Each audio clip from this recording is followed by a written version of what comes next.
said it, and he's right. Did the Vietnam War not mean shit? I mean, in retrospect. Totally. Yeah. And Iraq is the same sort of situation. Absolutely, all of it. Well, I was teaching at Harvard in 2004 when McNamara come through. Right. Well, they've now admitted the Gulf of Tonkin incident never happened. Right. Well, that's the catalyst that got us in the war. They said the North Vietnamese fired at 2 of our ships. It's a declaration of war. So that the entire war was based upon that lie. So you would take us right out of Iraq if there was Absolutely. Would you run for president? Have you read my book, Howard? No. Okay, well, I suggest go read the epilogue, because what I did in the book is I wrote factual all the way till the epilogue. Right. And then without telling the reader, I went to fiction. And I make a fictitious run for the presidency, and I'm assassinated. Because I believe in my heart, Howard, that if an independent like me had a shot to do it, and it looked like I was going to win, someone would get you. Do you worry about... Does that bother you when you say about this country? Not anymore. It doesn't bother you? I don't believe 9/11 anymore. Wow. Yeah, you've said that. About that. You've said that. Well, you say I live in Mexico now. I mean, do you enjoy living outside of the United States? Yes, because it gives you a new perception of the United States. It gives you one from the outside looking in as opposed to the inside looking out. And I think if hypothetically we could get everyone in this country to have that opportunity, I think you'd see a change in the United States for the better. We're arrogant, and we have an arrogance about us that needs to disappear. Because you know what the most popular shirt way down in Mexico is with all the little kids? What is it? It's a picture of George Bush on a T-shirt, and it says "Weapon of Mass Destruction." Yeah, we've got a real shitty image around the world. And right now, the rest of the world is fearful that if they cross the United States, we'll attack them. It's because of Iraq. Yeah. Yeah. Because, and that's Afghanistan, everyone was with us. Do you want to know why I hate Iraq so much? Because they destroyed my belief in America. My mother and father are both World War II veterans. As I said, my brother and I are Vietnam veterans. And I never believed that my country would line up our military at the border of another sovereign nation without being asked. We would invade that nation, overthrow its government, and occupy it. That's what the Nazis did. That's what the communists did. Now we've done it. Why do you think Bush did it? Do you think just for oil, or do you think because he was pissed off that Saddam Hussein was, hanging out with his father and going to war with him? I think that it falls to, have you followed that thing and read about that thing in '92 during Bush 1? There was a document in a think tank that they had, the Center for the American Experience, I forget what they called, something or other name they had. Well, it was made up of Jeb Bush, Dick Cheney, Wolfowitz, Rumsfeld, the whole cast of characters. Same guys. Same guys. And in '92, they were posed to go out and gather information and come forward with recommendations on how do we make the United States the sole superpower of the world. Wow. And their recommendations was one of them controlling Middle Eastern oil.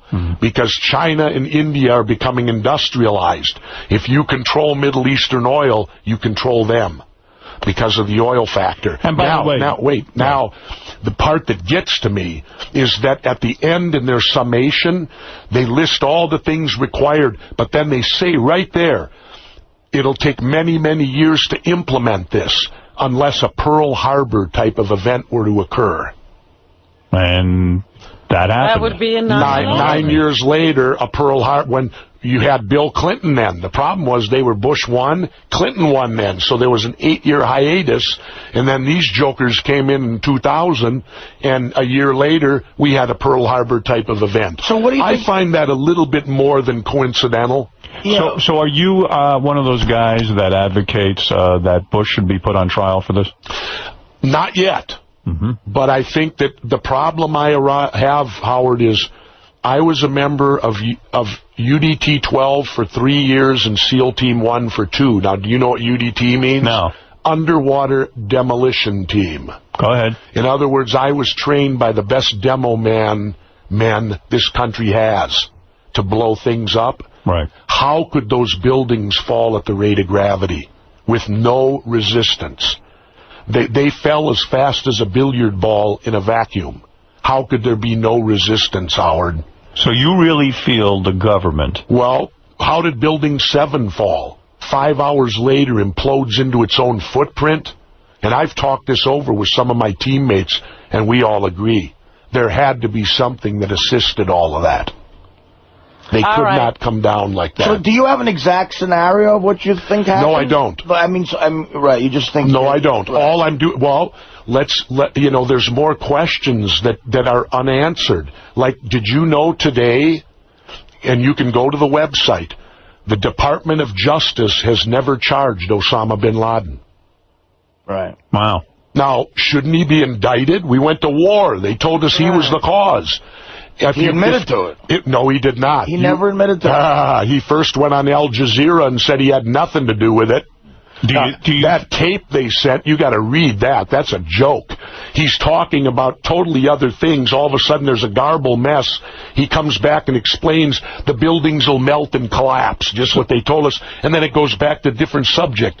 It's bogus. So you think he's the poster child, the one you blame for everything? I think he's dead today. I don't even think he's alive. Because I think he is the modern Lee Harvey Oswald. You think that they sort of keep his image out there, keep him alive in our minds so that we have an enemy. A boogeyman. A boogeyman. We got the boogeyman out there. See, for many years it was communism, then it was the war on drugs, now it's the war on terror. All through our life we've had to have a boogeyman. And you know what's interesting about the communist situation? When I go to L.A. now, I get a lot of car drivers who happen to be Russian. For some reason, they've migrated here. And they're about my age, and I've talked to these guys, and I say, tell me something. During the Cold War, what were you being told? And they tell me, to a person, they all say, we were being told we had to stop the capitalist imperialists from taking over the world. Well, Howard, what were we being told? We have to stop the communists from taking over the world. Right. Do you think they got together? Let me ask and they said, we'll tell our people this, you tell your people that, and we'll have this hatred and conflict for 40 years that we can all deal with. So here's the thing I don't understand. Okay. So here we're in Iraq now, and we have control of their oil. True? I mean, we're running the show over there. I would think so. But it seems like things are out of control anyway, so the plan isn't working all that well. We're going to have to leave Iraq. But it's probably, they probably also said in that report it's going to take many, many years to get this whole situation under control. Well, let's remember, though, our oil companies now are in control of their oil. Yeah. But so do you think the plan was successful? Region. Well, remember this now, because remember now, we had sanctions against Iraq for 15 years. So Iraq is like the second or third potential oil country in the world. Yeah. Well, it's been held back, so we have to buy from the Saudis. Now, tell me, and I always love this, you know how Republicans are so anti-gay? Yeah. Right? What looks more gay than when George Bush comes walking out with some Arab in sheets holding hands, skipping out to talk? They kiss.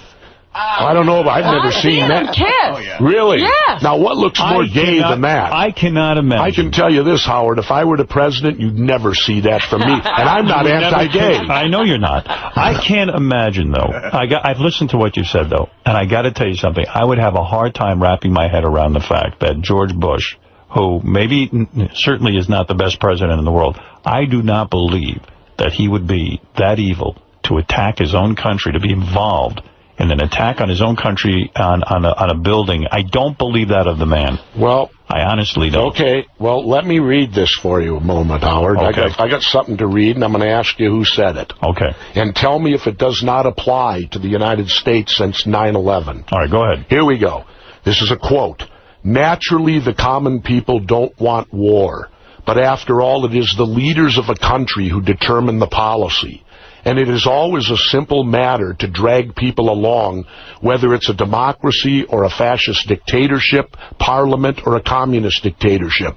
Voice or no voice, the people always can be brought to the bidding of the leaders. This is easy. All you have to do is tell them they're being attacked and denounce the pacifists for lack of patriotism and exposing the country to danger. I know who said it. Hitler said it. No. Dick Cheney. Closer. No, actually, you're close, Howard. It was Hermann Göring. Oh. All right. There you The go. Nazi. Right. Okay. Now, have we not been following Nazi philosophy? What have they been telling us? Oh, if you're unpatriotic, if you don't support the war, all you people against the war are harming the country. So they're taking a view from a Nazi. Yet Thomas Jefferson, one of his most famous quotes was, "Dissension is the greatest form of patriotism." That's true. Yeah.